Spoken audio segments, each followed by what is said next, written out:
self-managed super fund, let me tell you, there are three options. We're going to handle one of them today. The three options are do it yourself. The second one is get a financial professional involved. And the third one is don't do it at all. Let's discuss that one. There is nothing wrong with an industry super fund or a large retail managed super fund. These days, they've spent millions of dollars on their websites to give you a nice experience.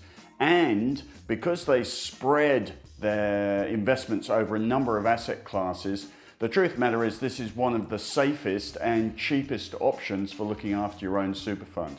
So you will find if you leave your money in an industry super fund or a large retail super fund, they will invest your money across probably 5 or 6 asset classes, things like cash, fixed interest, international equities, property or property exposures, and domestic equities. And they will mix up those asset classes in different percentages to give you what they would call an aggressive exposure through conservative, balanced, to the least risky exposure, which would be as much fixed interest and cash as possible. So you can now choose on these websites, if you get your login right, you can now choose one of these asset allocations. And to give you an example of how safe it is relative to investing in equities on its own, when the pandemic occurred and the markets fell about 30% in 35 days, most balanced funds, because they weren't in 100% equities, most balanced funds probably fell about 8%.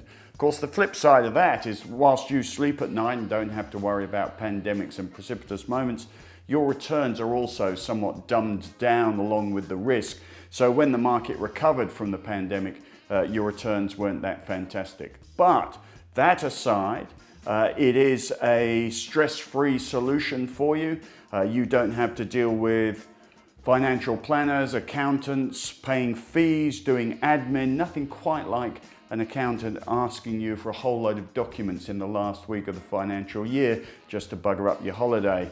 But with a large super fund, you get 24/7 transparency as long as you know your login. If you've got one of these funds and you don't know your login, what are you doing? Find your login, get on the website, you can see everything they're doing, full transparency, all the fees and the performance. And there's a feeling of comfort from seeing that 24/7, being able to access that 24/7, and you don't have to stress. So your best option when it comes to thinking about managing your own self-managed super fund is to realize that the easiest and possibly one of the cheapest and most stress-free options is to give yourself a life and leave it in an industry or large super fund.